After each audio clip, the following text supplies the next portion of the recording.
Oh, such a clutch off-season pickup, Dave. I was worried we'd bring back the same team. I meant those blackout motorized shades. Blinds.com made it crazy affordable to replace our old blinds. Hard to install? No, it's easy. I installed these and then got some for my mom. She talked to a design consultant for free and scheduled a professional measure and install. Hall of Fame son. They're the #1 online retailer of custom window coverings in the world. Blinds.com is the GOAT. Shop Blinds.com right now and get up to 45% off select styles, plus a professional measure. Rules and restrictions may apply.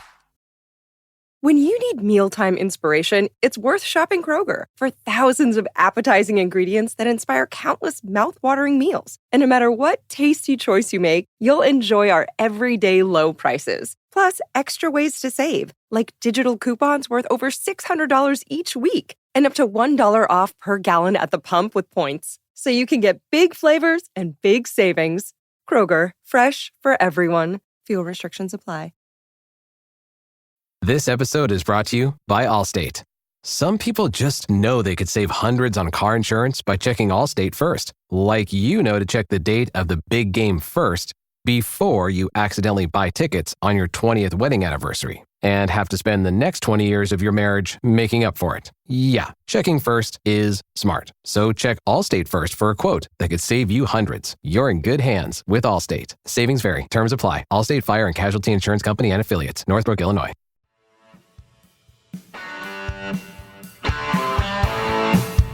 You're listening to Achtung, Millwall, broadcasting from the beautiful South Birmingham. Accept no substitute. What it does do is it shows how quickly football can change. You know, I think the last home game here, there was a lot of frustration, obviously conceding in the 97th minute, which I understand. But I think since then we've been brilliant, you know, in terms of our performance, in terms of the results. But it was important to me today. I'm not going to lie that we won at home. You know, I didn't mention anything to the players about it, but for me it was important. You know, most of our fans come and see us play here, so I want to obviously for make them go home happy and put in a good performance, and more importantly carry a threat. Look like we can score goals, and I think throughout the game today we looked a threat the whole game. Well, that was, of course, Alex Neil speaking yesterday to BBC Radio London, which I've lifted off their Twitter feed, listeners, naughty boy. That was music to my ears, dear listeners. You know, an attacking performance at home being seen as the kind of prerequisite for how Millwall Football Club wants to attract and bring back its regular fans is, you know, something we've all been pressing for many, many years. To some extent, under Neil Harris, I think he also understood the value of the Den, but it's just really, really refreshing to see yesterday's performance, attacking performance in the first half particularly, tied in with some kind of generalised approach. That's how we're going to play the game. Listeners, welcome to part 2 of this weekend's coverage of yesterday's excellent 2-1 win over Queen's Park Rangers. Lions move up to 13th position in the table as a consequence of that win. 4 points off the playoff spots, dear listeners. I just had a lovely text here from Mick in Rotherhithe. Big shout out to Mick in Rotherhithe. I'm going to read it verbatim because it's just wonderful, wonderful stuff. Mick tells me that Robert the Ponce crept into the pub today after being missing for 5 weeks. He's had a stroke. Big shout out to Robert the Ponce. One side of his face has gone. He can hardly speak. That's sad news. He's 70. Dave 64 was coming down after yesterday afternoon on the packet, jamming guitar and doing 7 Stellas. Dave's done 7 Stellas as a consequence. It opened up a whole debate in the pub about lifestyle, moderation, sobriety, etc. Says Mick of Rotherhithe. In May, Millwall, he predicts, will win the playoffs to Premier League. And then we're 2 seasons away from Mick having a heart attack in a Madrid hotel after Millwall win 3-1 in the Champions League group stage away. No dress rehearsal, he says.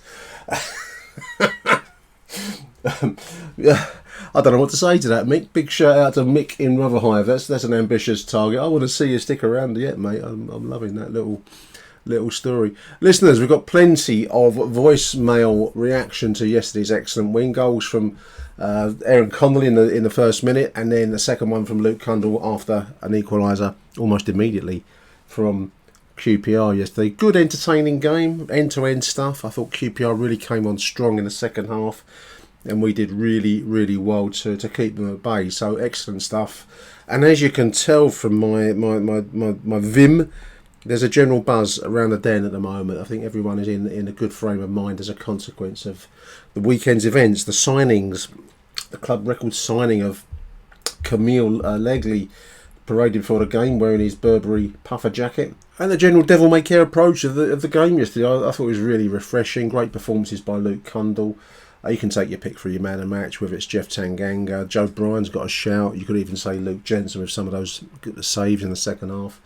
And you go through the team. It was a good, strong performance yesterday. But we've got a few voicemails here for you listeners. We're going to open up initially with Jim Hackett. Let's have a listen to Jim. Evening, Nick. Jim Hackett here. Just quick chat after this afternoon's game against Queen's Park Rangers. I thought it was a real comfortable 2-1 victory. I know the last 15 minutes were us giving a lot of the ball away again and then putting pressure on us, but I think they sort of were throwing players on just to get the ball forward. And to be fair, they tried to play football and nearly succeeded, apart from Jensen making some really crucial saves. And again, the defending, when the ball was in the air, our defending was very good. The game couldn't have started any better for us, could it? With Connolly putting the ball in the net after 30-odd seconds. But then it just showed that the lack of legs, I think, in terms of defending for their goal. When they go through, you got Brian, who gets beaten by the player as he's trying to nick the ball.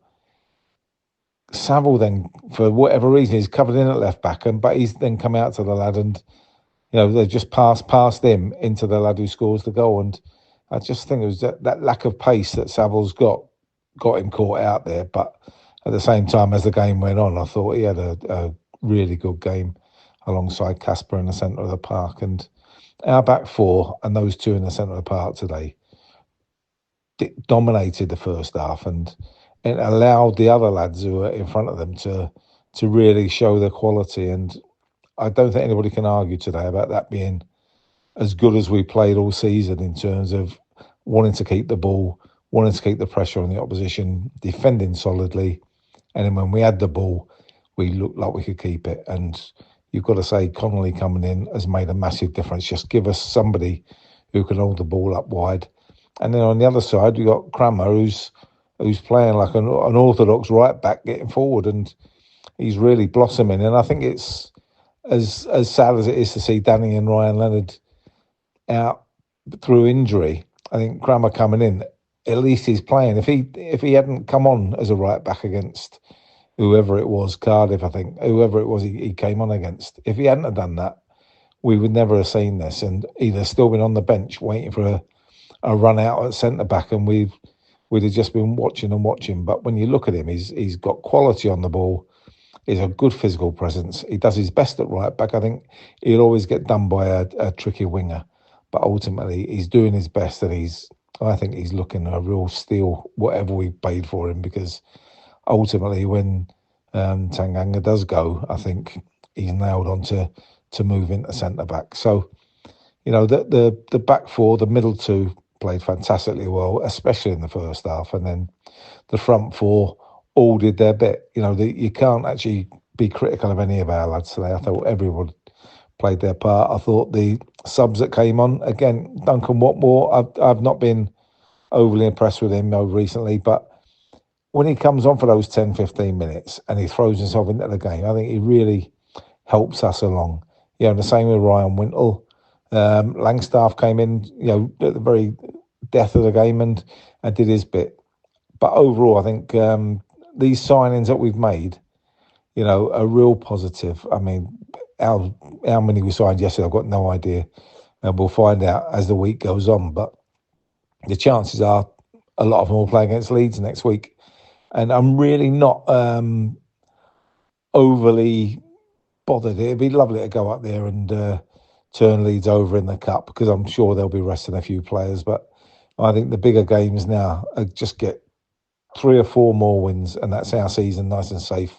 And then we can hopefully see what Alex Neil is building. So I think up to now, he didn't have a lot of luck in his first group of games, but all of a sudden we're getting the luck, and we're getting the luck that our quality deserves. I think the hard work is always there, but now we're getting the little bits that make it better, and I think that's come with the quality of players.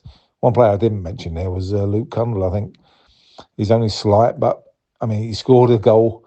He also sort of just always seemed to appear when we were in tight situations, and just helps the ball on. So yeah, I'm very happy with him. I'd seen him when he was an under-16 playing at Wolves, and if you'd have told me it'd be the same player that we saw today, then I'd have been surprised. But I'm very happy with him. And again, you put him, Connolly, Crammer, they're all in there, and you put them alongside our better players, Bangura Williams, then, we've got some tidy players there, and we've got more to come in with Femi Aziz and Imaku, Ryan Leonard.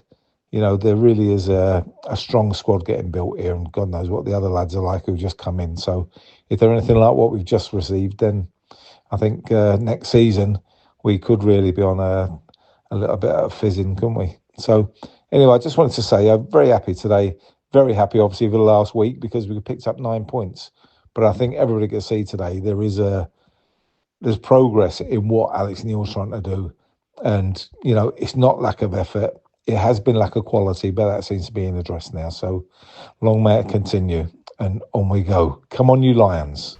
Fantastic stuff, Jim. Yeah, Luke Cundall, I thought he was a real standout player for me yesterday, listeners. I thought he really, really imposed himself on the game. He's always available, as Jim has just said, and he's always looking to get forwards and be positive, and that's been something that's not been around really for a long time at the Den. So big shout out to Luke Cundall. I think it was Simon in the previous show said we've signed him for £1 million. I've not seen that confirmed. If we've actually picked up a player of that quality and that impact for £1 million, and I take my hat off to this recruitment team that has been absolutely slaughtered in recent times, and in the wake of the very disappointing loss, Hull City, wasn't it, and then the capitulation against Cardiff, they was starting to get a bit of a hounding, a bit of a beasting online. But I think they've answered their critics with the signings. I mean, Tristan Kramer that Jim mentions there, I mean, the quality of his crossing, listeners, has been really impressive. Both the goals yesterday, I've said in the other show, so again, both goals following from his balls in from the right side. And for a central defender to fit into a right back role, which is a fairly specialist position and looks so natural there, is a big credit to him. I think Jim's right. He will get shown up. The boy in the week for Portsmouth, I think, probably had Kramer in more trouble than he might have been comfortable with. But certainly, for your average game, I think he's a pretty good right back. I'm going to expect that in the deadline day, which is tomorrow, not Friday, as I was mistakenly thinking. But deadline day is tomorrow, but you've got to be thinking we'll address these two positions. Is it the Dutch boy that was playing for Middlesbrough, and I can't think of his name and probably how to pronounce it correctly when I did see it. Dyke Street or something like that. A good street to live on, wasn't it? Dyke Street. It's something like that, listeners. But anyway, I'm going to guess he's a right back, and it's being brought in, loan or signing, I don't know which, to address the current crisis. Certainly, as Jim says, I mean, whether that means that Tanganga may be moving out in this window or possibly in the summertime, I don't know. I've got no inside track on that. Big shout out to the boy that asked me if I've got any insight into Tanganga's move on Twitter yesterday. I'm just so flattered that anyone would think I've got any kind of insider info at all. No, I haven't got a clue, listeners, what they're going to do with him.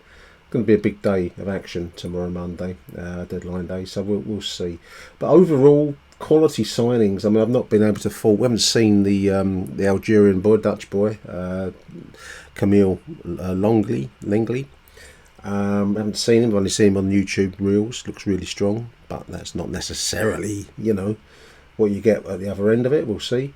And the Brighton deal with Benny Baker Boati. Again, I don't know much about him, so I'm not going to sit here and pontificate on him as a player, but the opinions that I've read online seem to be very favourable. So, I was the first to be critical of this project and some of the delivery of some of the signings. But I think since we've got the Neil Harris saga resolved, and I was quite sorry to see Neil Harris leave us because I do rate him as a man and as a club figure.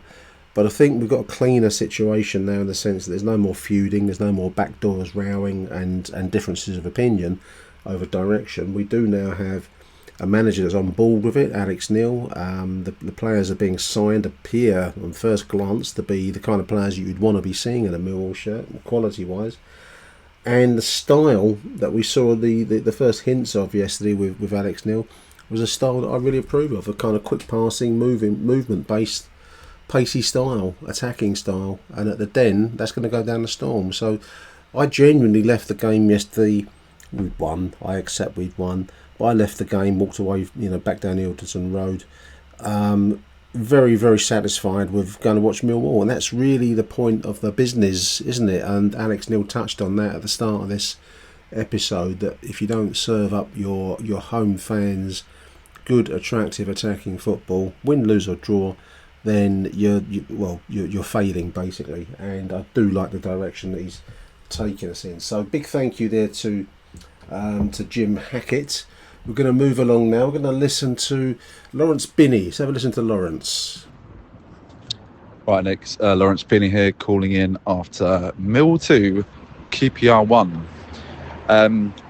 Wow, it's a week that's turned into a something of a Cinderella story for Millwall.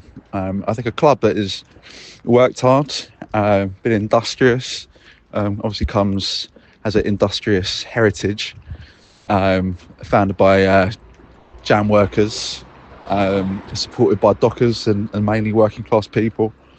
But I think the last week has shown fans that actually we can have nice things, and we can also have nice things on the pitch as well. Unprecedented times, really. Signing international wingers from the Dutch top flight, smashing our transfer record. I think 4.5 million quid is the rumoured fee for the new kid, Camille. And just having a bit of balance to this side, and a few players who can actually play football, and don't sort of turn like don't turn like a lorry. That's nice. It was nice to see Kundle come in today and not do anything too flashy, but just sort of take the ball, turn, play the pass forward, positive, move the ball out left, right. Have Conley sort of come inside, try and take players on.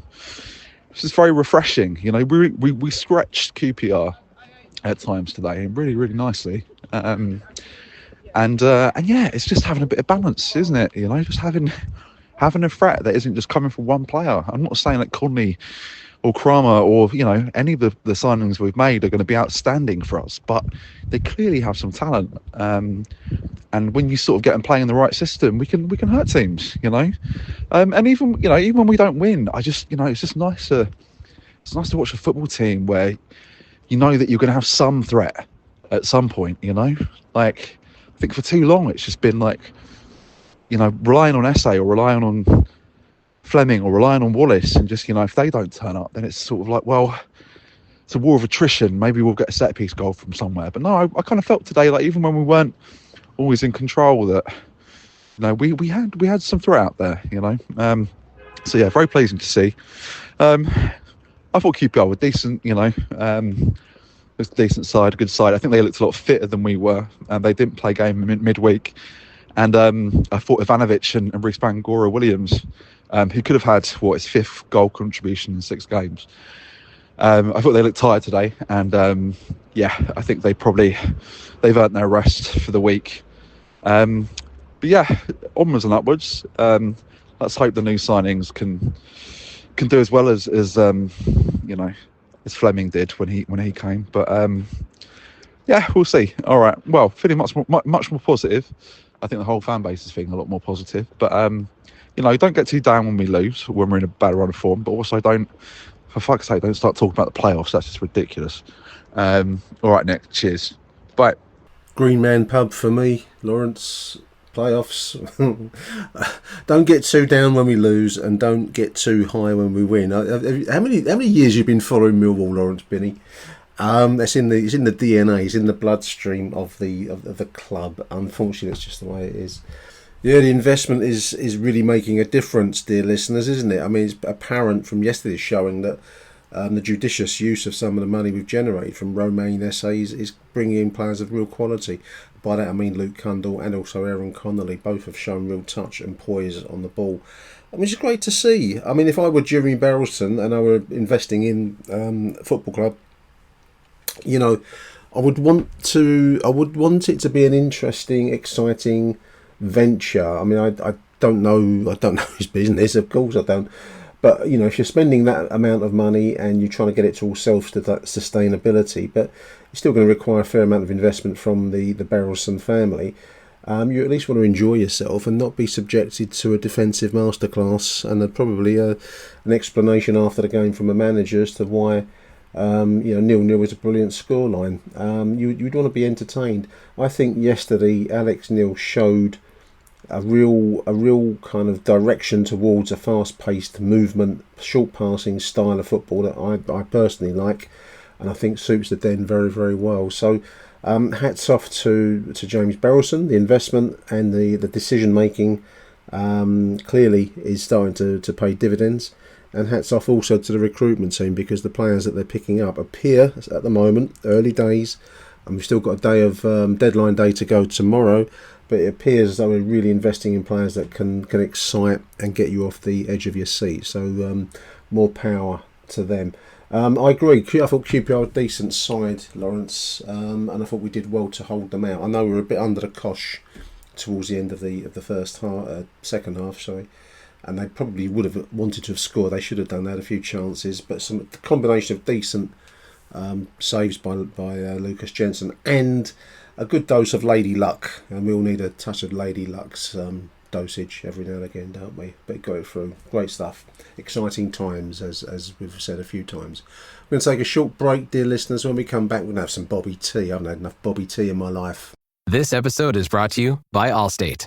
Some people just know they could save hundreds on car insurance by checking Allstate first, like you know to check the date of the big game first before you accidentally buy tickets on your 20th wedding anniversary and have to spend the next 20 years of your marriage making up for it. Yeah, checking first is smart. So check Allstate first for a quote that could save you hundreds. You're in good hands with Allstate. Savings vary. Terms apply. Allstate Fire and Casualty Insurance Company and Affiliates. Northbrook, Illinois. Hey, Atlanta. Apple is open for small business. That's right. We're here to make starting and running your business simpler. With privacy and security built in on all devices, it's easy for you to protect your customers' data. And if you need hardware or software support, you'll get advice from business experts at no cost whatsoever. So you can focus more on the soup du jour and less on, the other stuff. At Apple, we're open for your small business. Go to apple.com/small business or visit an Apple store to learn more. At your job, do you ever have to deal with a nose roller? How about a snub pulley? Well, if you're installing a new conveyor belt system, dealing with the different components can sound like you're speaking a foreign language. Luckily, you've got a team ready to help. Grainger's technical product specialists are fluent in maintenance, repair, and operations. So whenever you want to talk shop, just reach out. Call, click Grainger.com, or just stop by. Grainger, for the ones who get it done. Achtung, Millwall. Nigga, Achtung, Millwall, Bobby say. Come on, you are. More like fuck off, you are, you West London cunts. What a game. London derby, bragging rights, South London, you West London fucking mugs. Oh, Nick, where do I start, mate? Fucking hell, mate. Right, man of the match, I gave it to Luke Cundle. Sorry, my language. Luke Cundle, man of the match. Wolverhampton Wanderers, thank you very much. £1 million, fucking bargain, fucking bargain, mate. He was my man of the match. Connolly, a great finish. Past podcast, I would have said, alcoholic. I take that back. Negative, not on this show, man. Not on this show, Achtung Millwall, Nick. I mean, he's on the left. He plays out on the left. He's fucking quality, Aaron Connolly. Alex Neil, again, you done well. Right. Where do I begin? I'm actually... You know what? I'm not even lost for words. I'll tell you what I'm really happy about, right, yeah? It's Connolly and Luke Cundle, what a finish off the post. But Tatanga, all season, up until now, Royal Royce, or Royal's Royce. You do things easy. You try and do things sexy and nice. I get it, Tango. Jaffa, I love you, but... I'm not going to criticise here, but it was your mistake with that fucking QPR striker. You should have just hit him where it hurt, play the tackle. But you kept on waiting. One mistake in the whole game, they scored. Giving it the large and like time, right there. What happened? Who won? You QPR fuckers. So yes, Tatanga, one mistake in the whole game, but otherwise that Mika and Achtung, he was fucking mustard, mate. Kramer, a few little bad touches, and look, you're gonna probably think I'm a bit weird now and a bit shocked. Joe Bryan, you had a fucking good game, mate. I think you've changed your fucking coffee, or you've gone to a green tea, or I don't know what you were, flat white. I don't know what you had, or you had a mocha, but you had a good game, Joe Bryan. A fair play to you. The rest is history. Mahaila, I mean, look at RDW, Bango Williams, shot off the post. Then they went a bit quiet. But when QPR scored that goal on 1-1, it was all QPR first half, right? Even though we went 2-1 up, and Kando! Let me have a little breather. Bob is having a breather, listeners. He'll be back later. There is more from Bob. Luke Cundall, £1 million from Wolves. If that's no info on that, but that's word on the street, as Huggy Bear used to say in Starsky and Hutch. Bob, £1 million. Positivity only. Yeah, I Connolly is trying to rebuild his life, his career, and clearly, it seems like, going by the post-match interview that Millwall TV have put online, looks like he's enjoying himself at the Den. I think players actually seem to be enjoying playing for Alex Neil at the moment. So, yeah, I declared this a positivity-only show, and I'm going to stick with that. And in that spirit, I'm Jeff Tanga. I mean, Joe Bryan made an error, Bob, for the equaliser inside our own half. Could Jeff Tanganga have done better? He probably was conscious of not conceding the penalty, but of course with the ball in the back of the net, you can argue about it. But then you don't want to get a red card. You don't want to go down that road. So I thought his overall performance was excellent yesterday. We'll be listening to more Bobby later on once he's got his head together a little bit. Let's have a listen now to Ben Anthony, dear listeners. Hello, Nick. Hello, listeners. Ben Anthony calling in after the superb 2-1 win over QPR yesterday. I think the thing that I was impressed most with was the entertainment of the game. I had such a great time watching the football at the Den. It's probably the most fun game of football I'd seen down there for quite some time. And I think Alex Neil's style of play is starting to come to fruition, and we're starting to see the way that he wants the club to play and perform, and we are taking a couple of more defensive risks. I think we relied on some really good saves from Jensen in the second half yesterday, and some sort of last minute defending.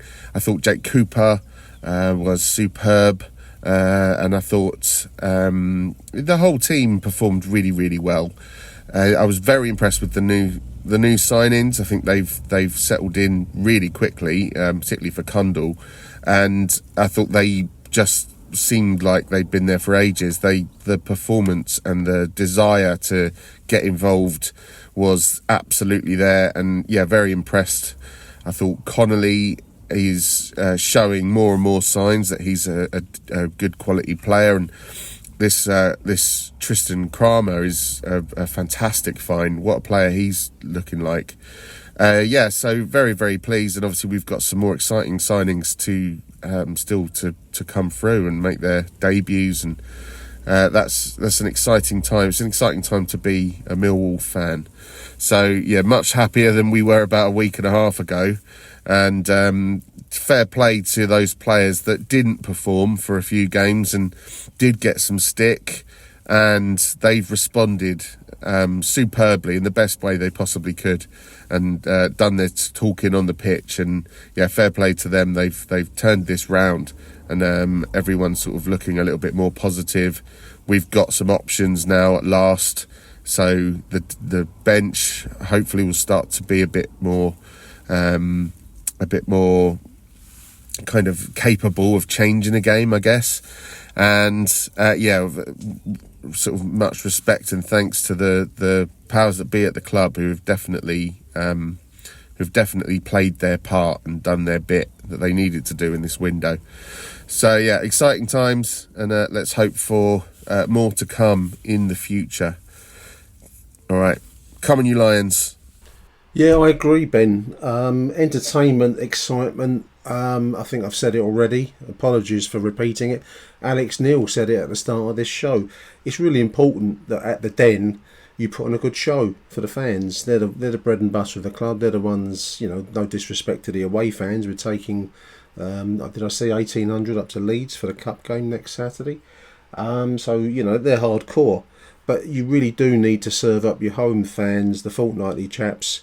I include myself, largely speaking, in that. I don't get to so many away games these days. But, you got to be prepared to give them a reason to come back. And yesterday's style, hinting at a style that I think Alex Neil will try and move us towards, is perfect. We've said it a few times on these shows. But fast-paced, fast-moving, short passing, skillful players playing the ball at pace, fantastic. Blistering half an hour to open up the game yesterday.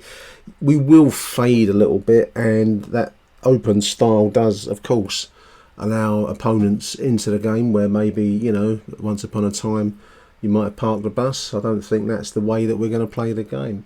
And fair play. I mean, I think I've just said that if I were James Barrelson, I'd want my investment to produce something that is fun, a bit like Ben has touched on there. And he was there yesterday. I'm really hoping he enjoyed it. And you're seeing you're getting some buzz out of where the money's being put to use. Some great players seem to be coming to us. We've still got deadline day to go tomorrow, so it is exciting times, as Ben says. I'm going to run two messages together now. We're going to have a little bit more Bobby, and then we'll go with Glyn Horner. Nick, guess who Bobby to? Anyway, you know what? I'm going to end it on this. What a win. 4 points off the playoffs. Not going to get carried away. Yeah, we're probably safe now, 13 points clear. Alex Neil take a bow. JB take a bow by signing the players that you've got, right, yeah, in that fucking January shopping window, mate.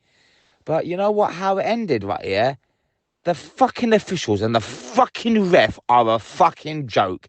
That little weasel, right, and I tell you, everything, and the linesman, like, we don't want Millwall in the playoffs. We don't want Millwall going up. There you go. No one likes us. And today was the Millwall way. Second half, we got battered, Nick Hart. We got battered from that fucking Kato from Pink Panther, like that Chinese player, quality player. And then they bring up the fucking Bob Peters' dad, the big fucking Matty Fry, Bob Peters, big fat fucking lump, done fuck all. Cooper take a bow. Bobby T signing off. South London bragging rights, you West London muppets. Bye for now, Bobby T. Me, no one likes us, and I don't fucking care. Nick Hart, Bobby T signing off. 4 points off the playoffs. Bye for now. Morning, Nick. Glyn here. So that was a good London derby, wasn't it? Really enjoyed that. That was fantastic. Both teams going for the win and going at each other, and I'd say two sort of pretty evenly placed teams, really. So yeah, good, great result. Really good spirit within the team, seeing them battling for each other, and good game management towards the end when we saw the players making sure they didn't throw away the very slender lead that we had. I think just review of the side. I was a little surprised to see Jensen back in goal. He reminds me a lot of Jens Lehmann, who the old Arsenal goalkeeper, big, tall, curly hair, but got a bit of steel in him, and you can start to see that. I mean, he pulled off some very important saves yesterday, and had to be brave, and to come back from injury when his understudy had come in and done so well would have been really important for him. So I think huge credit to the guy. I think he's done really well.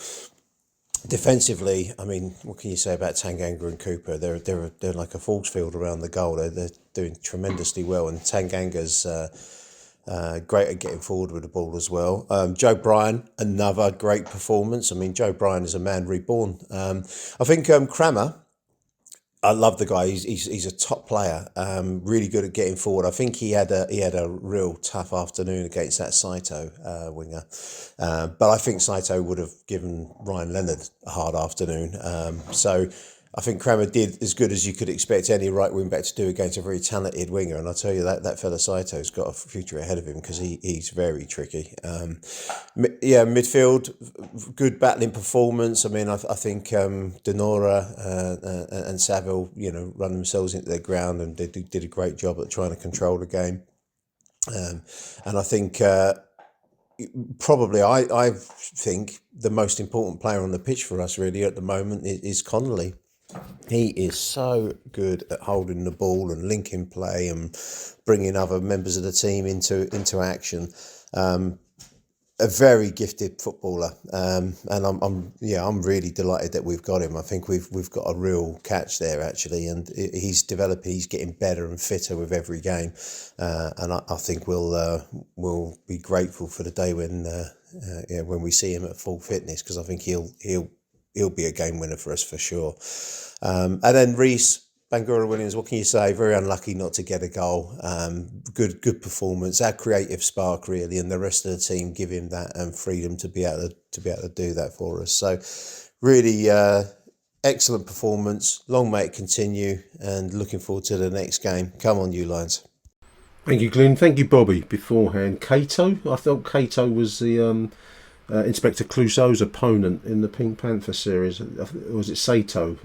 I don't know. All I knew was the number 14 listeners yesterday, and he was giving me the itch coming down that left wing, because he's right above where I sit in block 1, and he looked a very strong player. And I think, as Glenn has said, he would have given any of our respected right backs a hard afternoon, let alone the Tristan Kramer, who's very much a makeshift right back. But nevertheless, I do like Kramer's ability to cross the ball. That's refreshing. I think that's really helped us. I suppose it's one of those situations where good players will improve if there are other good players around them. You start to multiply your benefits the more good players you can bring in. And I can't remember who it was that mentioned when we just would depend on Romain Esse, we would depend on the Zian Fleming, and we depend on Jed Wallace, because they were the one decent player we had in a team of, let's be honest, often journeymen. So it's great to see us multiplying the number of good players, quality players in our side. And I would agree with Glenn that Aaron Connolly shows real promise. He's got good touch, he's intelligent, and he's really bringing something a bit like Luke Cundle. We've mentioned him a few times on these shows. Both look to have touch and intelligence in the position on the pitch. So this is all good. I really enjoyed yesterday, and you need the result at the end of it to enjoy, in a perverse way, the pressure, the endurance of the pressure. But I thought we rode our luck a little, but we also made some good saves, defensive blocks, and good saves through Lucas Jensen. So that was enjoyable too, with the result at the end of it. So have a listen now to Hassan Koolle. Take it away, Hassan. Nick, it's Hassan here. Just driving home after the brilliant, dogged victory against QPR today. It is true what they say. I think you alluded to it in a show you done the other day. A week in football is a long time, and it has to be said. 2 weeks maybe, because I think the last time I left a voice note, last time I went to a game, was Hull, and I felt so deflated after that game, and even more so after the Cardiff game. But this last week, the results away at Luton, away at Pompey, and today against QPR, it's day and night, isn't it? The performance, the will to win, the fight in the players, and do you know what? With a sprinkle of quality to add to that, I thought today, with the addition of Cundle, was excellent. Connolly is starting to show what he's all about and why he was rated so highly at Brighton and other clubs he's been at. I saw some great link-up play today amongst the likes of Denor, Cundle, Connolly, Bangura Williams. You can just tell the more these boys are going to play together, the more they're going to understand their games. And the frightening aspect behind it is we've still got Imaku to come back, Aziz to come back. We've got the little Algerian boy who signed on Friday, Camille Negli, who looks like a talent. Apparently we're going to sign this player from Brighton. I'm going to call him Triple B. I know it's Benoit something, so Triple B. I saw him today, funny enough, in the I'm in block 3 next to the executive box. I could see him sitting in front of Camille. It's frightening, isn't it, really? The forward options now. It just makes me wonder, are we actually going to get a right back in? Because Tristan, bless him, he's probably been our standout signing of this window so far. He's doing so well. I mean, today he had another tough challenge against some very, very tricky players. I'll take my hat off to QPR. When we compared to September to now, they've improved so much, and they've got so many tricky players. Honestly, their left back causes problems. Their striker, I mean, I've never seen Cooper manhandled so much today. Even Tanganga had problems with him. I think he scored their goal, which was a cracking goal, to be fair, but a bit of bad defending. But again, they really dug in, and then they had to today. There are a lot of tricky players. They knocked the ball around well. They got that Ilias Chair. He always causes problems. They got that big Austrian bloke or Swiss bloke come off the bench. He's a bulldozer. But they stood up to it. You know, Joe Bryan, I've got to say, he's found a bit of testosterone in his body. He's starting to get stuck in and look like a proper Millwall fullback, you know. And if anything, going forward in terms of attacking sense, the players, they're looking more to Kramer than they are to Bryan in getting down the wing. They're always looking for him, which is quite interesting. I think Alex Neil has probably said to Bryan, said, you know what, you haven't got the pace to get back. Don't venture forward, you know, too much. Just take it easy, and he's paying off really. He's doing all right. I mean, all right, the first goal, fair enough. Yeah, it was down his side. He could have done better, but do you know what? I think both sides come out of the traps. I think they surprised each other. Obviously, we got the really early goal. 30 seconds I made that first goal, and obviously we conceded almost immediately. So that was quite a shock to the system. But it was good for Koolle to get his first goal. He's been getting close. He missed that penalty last week. He had a few chances against Pompey on Tuesday night, so I'm glad he's off the score sheet. Kundal, I thought he was actually quite quiet in the first half, and for him to score that goal was brilliant. Even Saville, fuck me. I mean, what was he doing in the 6-yard box? But the last few, barring the Cardiff game where he decided to lay down, he's actually starting to show why he's in the starting 11. He's not just a dead weight. He's putting his foot in. He's getting about the pitch a bit better. So, you know, obviously whatever they're doing on the training pitch is working for him. And he got up for the header. His header come off the bar, and Kundal was quickest to react to it. Bangura Williams again, another tidy display. Drifted in and out. His defensive work is getting better. I actually think for an attacking player, he actually tackles quite well. I'm confident when he's standing up to an attacker that he's going to win the ball. He doesn't seem to get done that easily, and he was unlucky. He could have scored today. Unfortunately, there was no RBW BFS link up today, but otherwise, you know, he's still learning his trade. The only thing I would say with RBW, and maybe it's instruction from the manager, but I would like when Kramer gets the ball, I like him to. He's always on the inside. And every time Kramer opens up, it looks like he's looking down the line for someone to be there. And I just feel like RBW should be getting down the line, unless he's been told otherwise, which he probably is. It just feels like he's always congested, and he's got enough skill to get the ball on the touchline and get out of trouble. But, you know, I'm not going to complain too much. It's another victory, 9 points in the week, whereas the week before we were looking down rather than up. And now, I just had a quick look on Twitter. Apparently, 4 points off West Brom in 6th, who lost to Plymouth today, who we go to on Tuesday night. So it's frightening, really.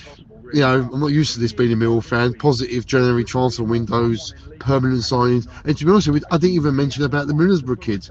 What's his name? AJ Matthews. A lot of their fans online were raging that Borough sold him. So it's exciting times. At the end of the day, let's just keep one game at a time and keep going. And who knows? Maybe we end up going to last game of the season, I think it's Burnley away, looking to get that all-important win. Maybe the playoff final against Zian Fleming's Burnley. Could you imagine that? But anyway, let's one game at a time. Back to earth. Let's take a deep breath. Hope you're well, Nick. Enjoying the show as usual. All the best. Achtung, Millwall. Big thank you to Hassan before the break there. Yeah, I was thinking about the two senior players there. Hassan mentioned, and we've mentioned them already, but Joe Bryan and Jules Saville, both of whom have looked like players transformed since the low point of that Cardiff 2-2 draw. I do wonder, whether some home truths have been spoken behind closed doors, and both have responded to it. This is my speculation. I've got no inside track on it, listeners, but I'm speculating that Alex Neil, as we've said already, is no mug. He's been round the track a few times as a manager, and coming into a new club, one of your first jobs, I would guess, is to manage the existing senior players. You've got to manage their egos, and you've got to be ready for some petulance for the departure of the previous regime, the previous manager, who may well have been close to these players, personally close to them. And managing that is going to be one of your tasks. Now, from what we're seeing, based on recent performances, the wins at Kenilworth Road, Fratton Park, and now yesterday at home versus QPR, this has been based on good, solid performances by many players, but including those senior positions in Bryan particularly and Jules Saville. Fantastic to see it. I'm guessing, pure guessing, that a full and frank conversation's been had behind closed doors where home truths might be said, but both at the moment are looking like players that you would want to have around your squad. We don't know what the end of the season is going to bring. Hassan's already trying to get us into the playoffs with a playoff final versus Zian Fleming's Burnley. We've had Rotherhithe Mick speculating on a Champions League playoff final versus Real Madrid in 2 years' time. And there's not a single Millwall fan out there who's not looking to see where the Green Man pub is at Wembley. So, long way off, of course, but we're allowed to have a little joke on this show. We can have a little giggle, you and me, dear listeners. It is positive stuff, and we're not used to the positivity, are we? I really don't know about AJ Matthews. I mean, all I can tell you, listeners, is that, as Hassan has said there, that a lot of Middlesbrough fans were very upset that we bought them, and that's got to be good news from our point of view. So I would like to see a right back come in. I'm going to guess we may struggle to keep Tanganga. The word on the street is that Wolves are interested. We'll see by 11 o'clock tomorrow night, listeners, won't we? I'm recording this on Sunday afternoon. We're going to run two messages concurrently. It's not concurrent. One after the other. What's that? It's not concurrently, is it? One after the other. Consecutively. We're going to go with John Rankin, then Rob Woodford. Take it away, John. Evening, listeners. Evening, Nick. John Rankin calling in after our 2-1 defeat of QPR at the Den.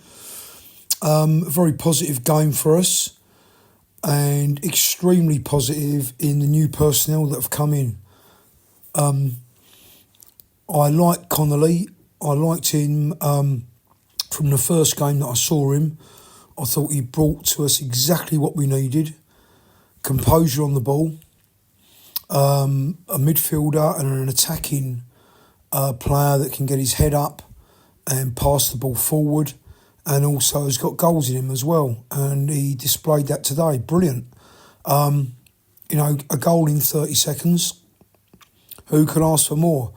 But unfortunately it then went from the sublime to the ridiculous, and although he has played well, a lot better than he has done recently, the first goal was, I wouldn't say it was entirely down to Joe Bryan, but he has a habit of challenging very high, right up on the halfway line, and he very rarely wins up there unless he's getting to the ball first, and the winger span him, played the ball down the flank, which is completely unprotected. It was right under our noses. Jaffet Tanganga came across to try and cover, couldn't get there, and not the greatest bit of goalkeeping from Lucas Jensen, I thought. And we were 1-1, one apiece. Very disappointing, very frustrated, but let's not dwell on it. And Millwall didn't. And it was our other new signing, Luke Cundle, who scored a headed goal. And it was, he's not the biggest of kids by the look of it. And he caught the centre-back completely napping. I think it was Ivanovic or Cooper who headed the ball and it hit the crossbar, came out, and I think the centre-half was just waiting for it to fall onto his head rather than go towards the ball and head it away. And he nipped in young Kundle, and before you know it, we were 2-1 up. So really, really impressed. Bangura Williams as well, another really good contribution, and he hit the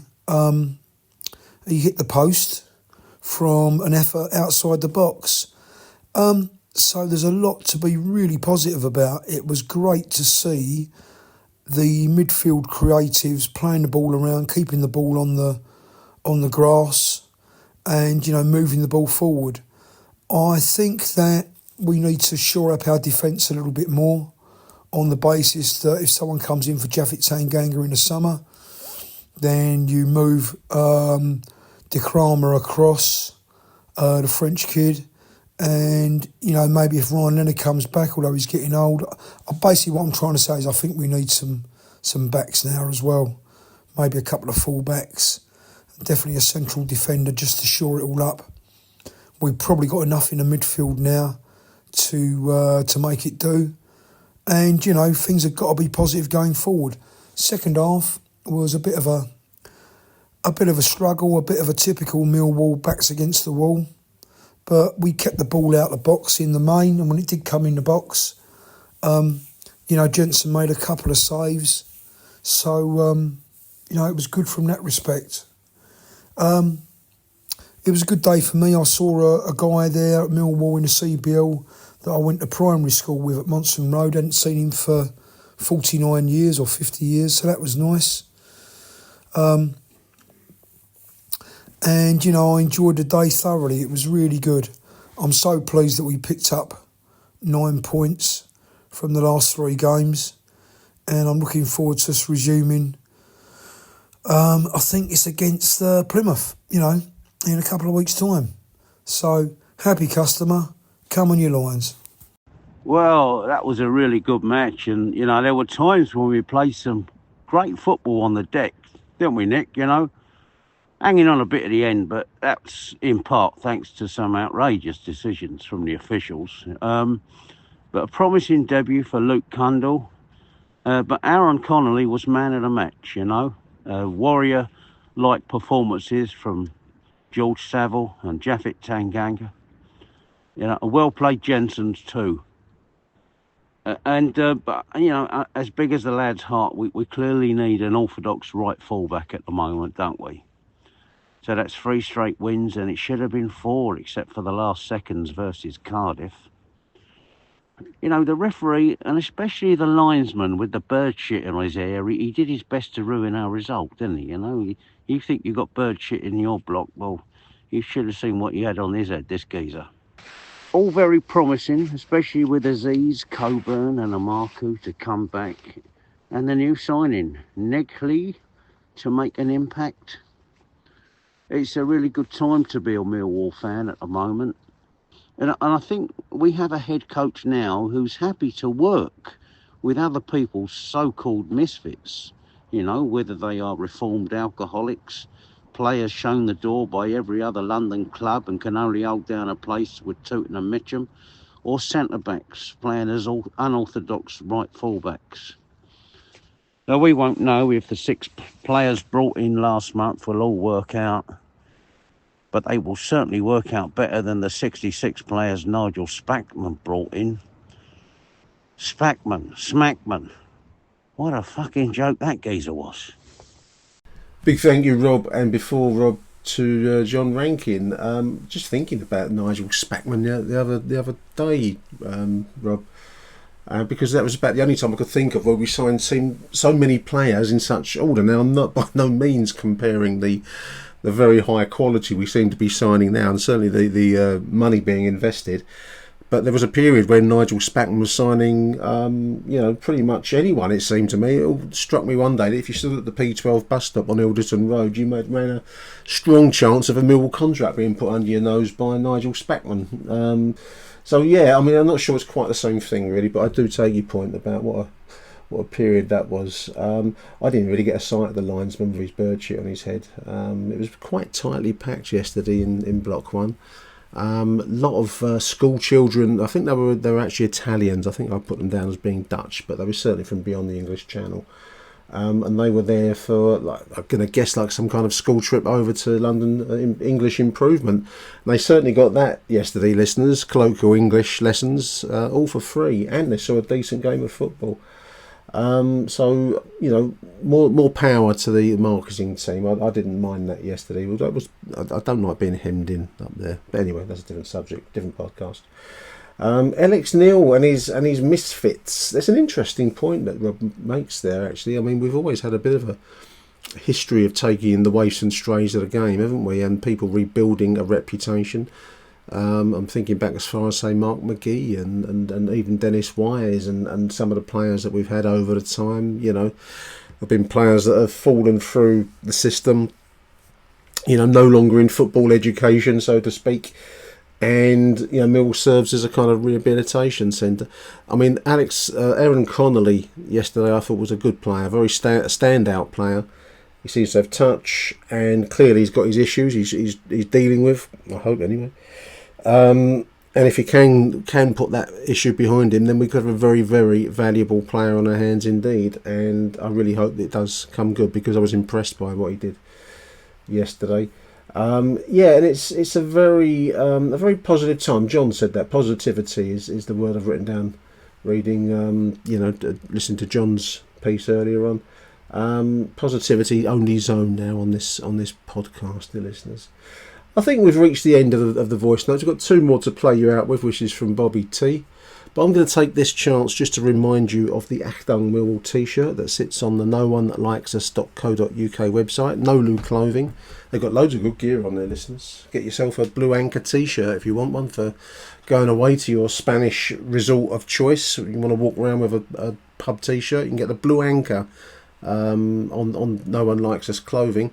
noonelikesus.co.uk. They've got a Lions Fod Hub Achtung Millwall benefit T-shirt. 15 quid it'll cost you, white T-shirt, and 8 quid of that will go to support the work of the Lions Fod Hub. Fantastic cause.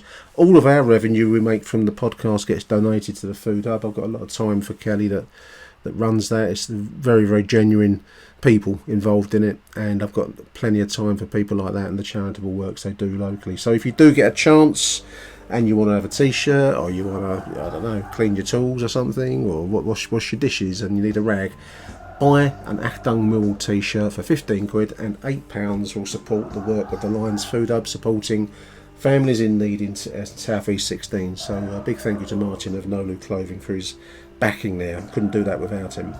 So we're going to close the show now with our theme tune, and then a double dose of Bobby T. Thank you for listening, dear listeners. Till the next edition, which will be in the week with Merv, post deadline day. We'll be back then. Till then, Arrivederci Millwall. Bye for now.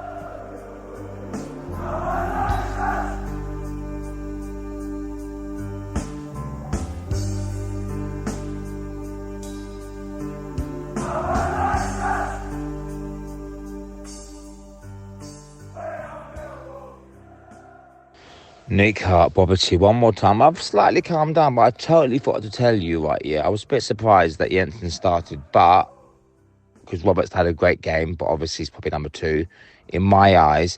Anyway, back to Jensen, 4 quality saves, man. So big up to Jensen, the old Danish, some great shot stoppers, that's all they're good at. But anyway, well done. But I totally forgot to say one thing. Georgie Saville with a header off the bar, then Matty Cundle, boom. Sorry, Matty Cundle, Luke Cundle. Yeah, George Saville, I mean, what I think, Nick Hart, the way going forward, yeah, Luke Cundle in the 10, obviously, in that midfield with the old Adrian Saville and the old Casper Ghost, it's going to help Saville, you know, with less running, because Luke Cundle is a fucking quality fucking superstar, mate. So on that note, yeah, that formation, 3-man midfield, or the 10, which was Cundle, it's going to help Saville. Do you know what I mean, mate? So that's what I think, basically. Great, that. And then the rest is history, mate. Bye for now. Nick Hart, Bobby T. I don't care about Leeds next Saturday in the Cup. Yeah, Cup run, playoffs. But We've got 2 key away games now, Preston and Plymouth, to be honest with you. On paper, Millwall win, but it's never that fucking easy, is it? And then the West Brom, Jed Wallace, I don't care about... I fucking do care about that. Bye for now. Bobby T, definitely going for a nice Italian pizza. Oh, hold on. QPR. West London, where are you? You fucking mugs. Back to the bush.